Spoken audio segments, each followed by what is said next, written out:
प्यारे बच्चों, मैं रंजना राय, अयोध्या दास राजकीय कन्या इंटर कॉलेज गोरखपुर कक्षा 6 की हिंदी की कक्षा में आप सभी का स्वागत है।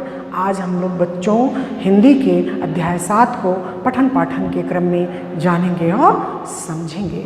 बच्चों, पाठ 7 क्या है? माँ कह एक कहानी।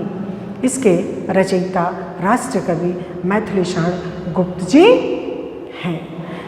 मैथिलीशरण गुप्त को राष्ट्र कवि क्यों कहा गया बच्चों? क्योंकि इनके एक एक शब्द जो थे वो क्या हैं? राष्ट्र के प्रति समर्पित हैं। इस पाठ को हमने 2 भागों में विभक्त किया है। आज की पाठ योजना में हम लोग इस पाठ के कठिन शब्द के अर्थ को जानेंगे, पाठ की व्याख्या हम करेंगे।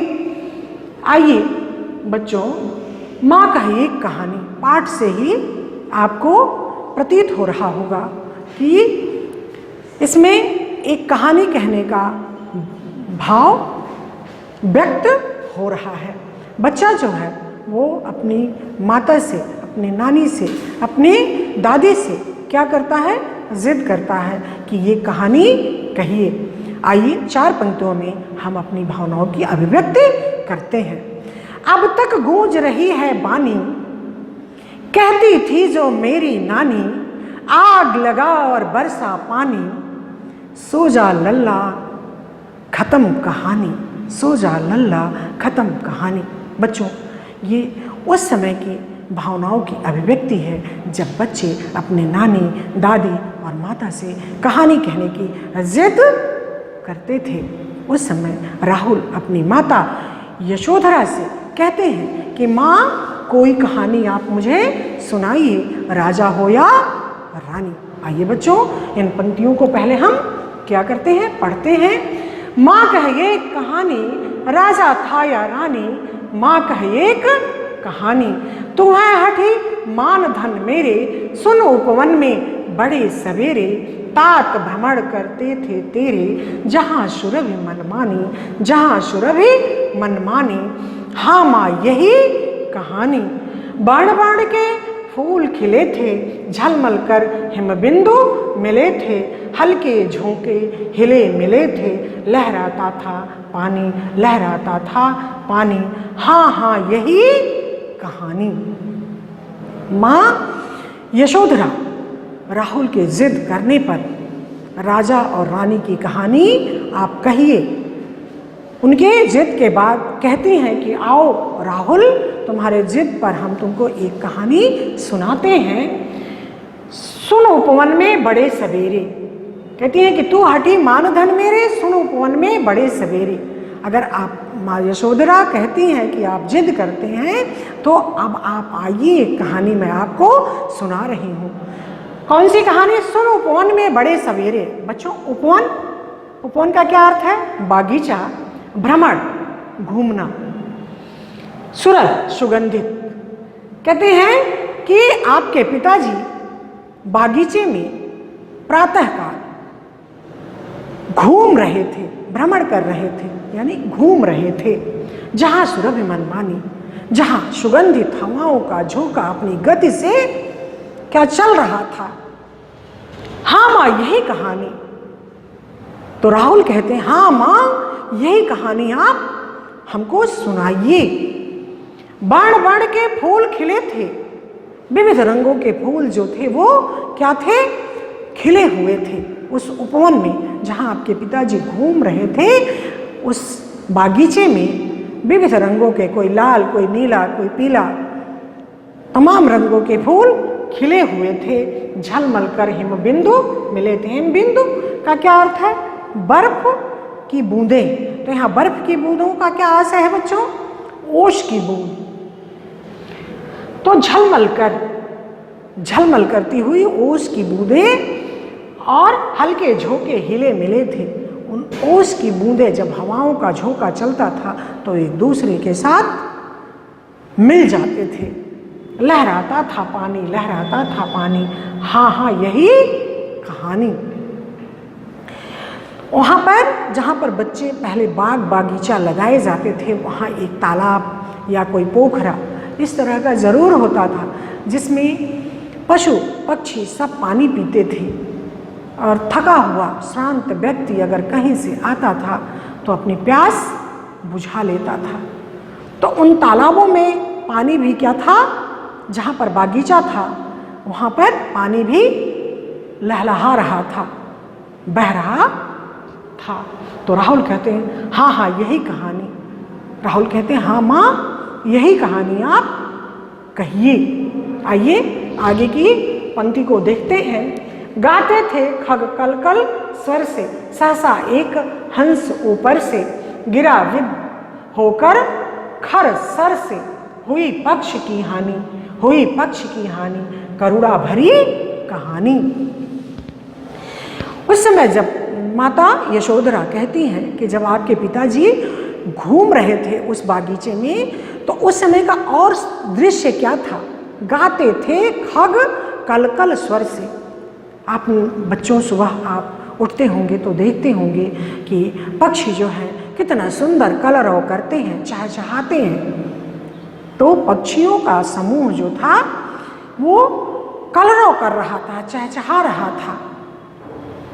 सहसा एक हंस ऊपर से, सहसा अचानक, सहसा का क्या अर्थ है, अचानक। एक हंस ऊपर से, एक हंस ऊपर से गिरा विद होकर खग सर से, खर नुकीला तीखा, सर, सर माने बाण,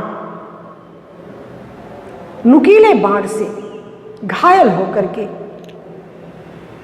एक हंस ऊपर से गिरा, हुई पक्ष की हानि। पक्ष यानी उस हंस के पंख की हानि हुई, यानी उसको चोट लगा, हुई पक्ष की हानि। उसके पंख को, जो हंस गिरा उसके पंख को हानि पहुंची, यानी उसका पंख जो है वो घायल हो गया, इस नाते हंस नीचे गिर गया। करुणा भरी कहानी, और ये कहानी करुणा से भरी हुई है। चौक उन्होंने उसे उठाया, नया जन्म सा उसने पाया। पिताजी जो थे वो जैसे ही वो हंस गिरा वैसे चौक करके उसको उठा लिए, और हंस का जैसे नया जन्म हो गया हो, उसने नया जन्म पा लिया, ऐसा हंस ने महसूस किया। जैसे ही पिताजी हंस को उठाए वैसे ही हंस ने ऐसा महसूस किया कि उसका नया जन्म हो गया। इतने में आखेटक आया। आखेटक का क्या अर्थ है बच्चों, शिकारी। इतने में ही जो शिकारी था वो वहाँ पहुँच गया। लक्ष्य सिद्ध का मानी, लक्ष्य सिद्ध का मानी। उसने अपने लक्ष्य को, अपने शिकार को क्या माना, अभिमान के साथ माना कि ये मेरा शिकार था, मैंने इसको पा लिया। कोमल कठिन कहानी, ये कहानी कोमल है और कठिन भी। कोमल कैसे बच्चों, जो हंस को उठाया और जो हंस को मारा वो क्या था, क्रूर था, और जो उसको बचाया वो दयावान था। दोनों के बीच की ये कहानी है बच्चों। मांगा उसने आहत पक्षी, किंतु तात तेरे थे रक्षी। तब उसने जो था खगभक्षी, हट करने की ठानी, हट करने की ठानी। अब बढ़ चली कहानी। उसने क्या कहा, मांगा उसने आहत पक्षी। आहत माने घायल। जो घायल पक्षी था वो जो शिकारी था उसने उसको मांगा कि हमारा ये लक्ष्य है, इसको हमने उसको मारा है, आप मुझे इसको दीजिए। किंतु तात तेरे थे रक्षी। माँ यशोधरा कहती हैं कि तुम्हारे पिताजी उसकी रक्षा करने वाले थे। तब उसने जो था खगभक्षी, खग माने पक्षी, भक्षी माने भक्षण करने वाला, जो पक्षी को भक्षण करने वाला या जो मांस को खाने वाला था, हट करने की ठानी। उसने जिद करने लगा। जो खगभक्षी था, जो मांस खाने वाला था, वो जिद करने लगा कि आप मुझे दीजिए। अब बढ़ चली कहानी। अब कहानी बच्चे आगे बढ़ गई। आइए आगे की पंक्ति को हम लोग, आइए बच्चों आगे की पंक्तियों को देखते हैं।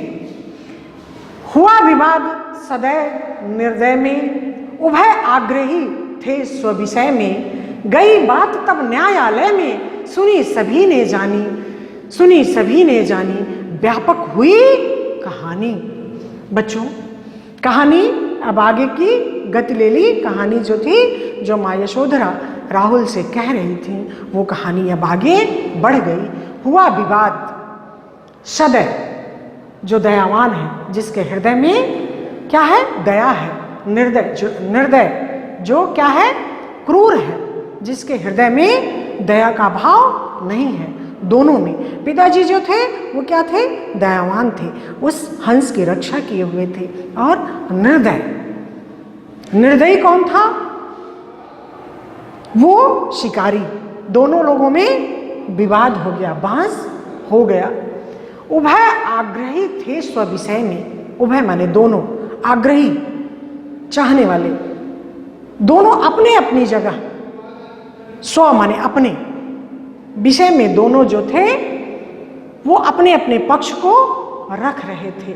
गई बात तब न्यायालय में, और ये बात अब कहाँ पहुंच गई, न्यायालय में। और सुनी सभी ने जानी, सुनी सभी ने जानी।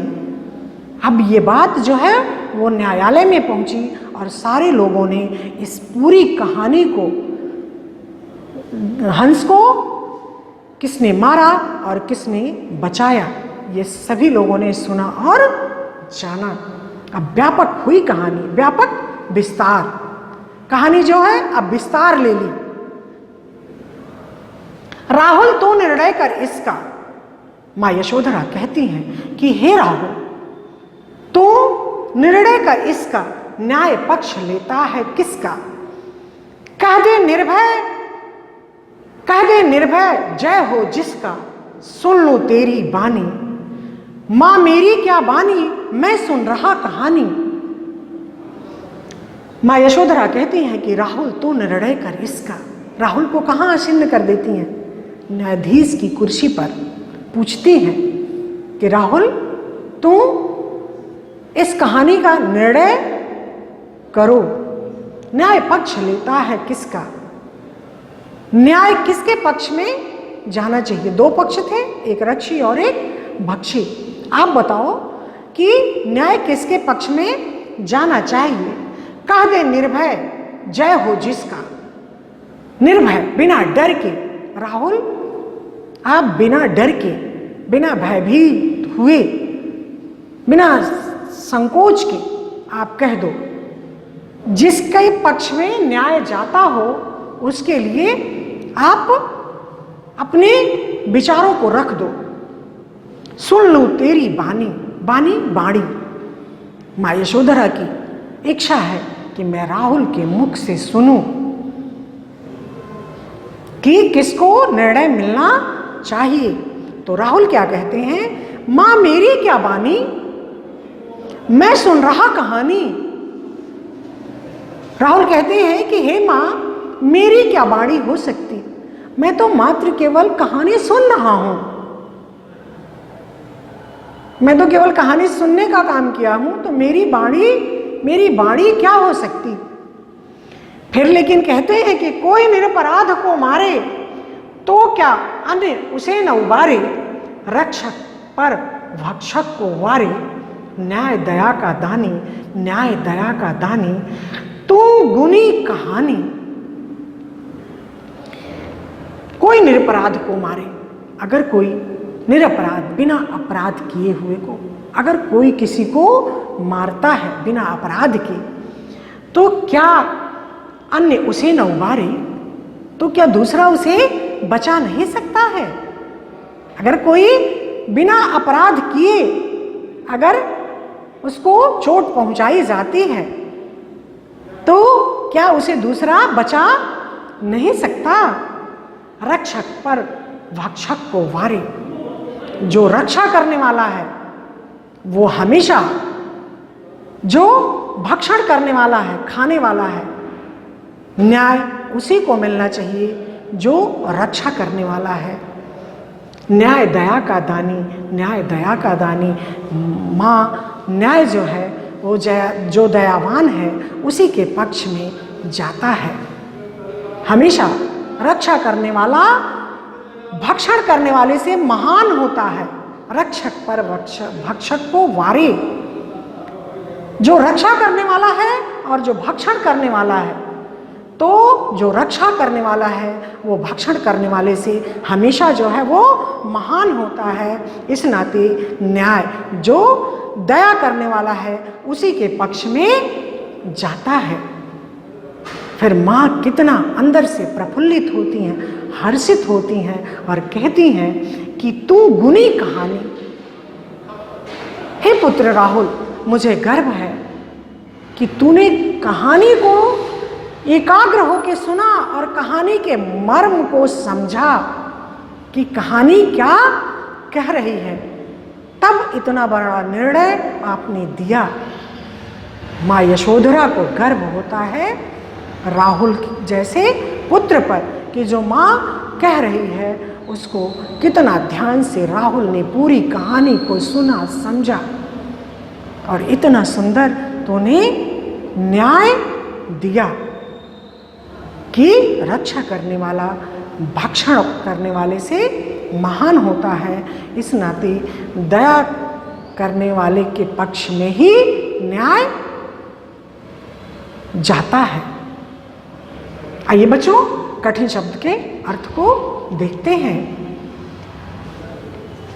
देखिए, सुर, सुगंधित, तात, पिता, खग, पक्षी, खर, तीक्ष्ण या नुकीला, सर, बाण, करुणा, दया, आखेटक। क्या क्या अर्थ है बच्चों?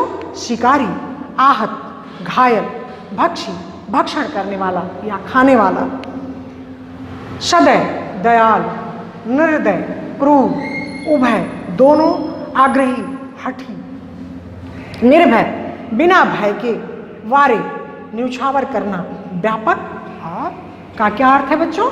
विस्तृत। ये इसके कठिन शब्द का अर्थ है बच्चों। अब हम लोग चलते हैं। अगर ये पंक्तियां आपसे पूछी जाती हैं कि इसका ससंदर्भ व्याख्या कीजिए, तो आप इसका संदर्भ कैसे लिखेंगे? आप लिखेंगे कि प्रस्तुत पंक्तियां या प्रस्तुत पद्यांश हमारी पाठ्य पुस्तक मंजरी के माँ कहिए एक कहानी नामक पाठ से लिया गया है। इसके रचयिता राष्ट्र कवि मैथिली शरण गुप्त जी हैं। इस पाठ में माँ यशोधरा से राहुल जो हैं वो क्या कहते हैं, एक कहानी कहने के लिए कहते हैं और फिर उसकी व्याख्या जो हमने आपको बताया है उसको आप करिएगा। बच्चों, हमें आशा ही नहीं वरन पूर्ण विश्वास है कि इस पद्य को आपने पढ़ा और आपके भी हृदय में दूसरों के प्रति, जीवों के प्रति दया का भाव निश्चित ही स्थायी रूप लिया होगा। बच्चों, वही मनुष्य है जो मनुष्य के लिए मरे। तो केवल मनुष्य के लिए ही नहीं, हमें समस्त प्राणी मात्र से वही भाव रखना चाहिए। अगर कहीं कोई भी जीव घायल स्थिति में पड़ा है तो आप उसको उठाएंगे और यथाशक्ति उसका उपचार और उसको उस कष्ट से निवारण के लिए आप सतत प्रयत्नशील रहेंगे। बच्चों, यही आपको इस पाठ से क्या मिला? संप्राप्ति। धन्यवाद बच्चों। अगली पाठ योजना में पुनः हम आपसे मिलेंगे।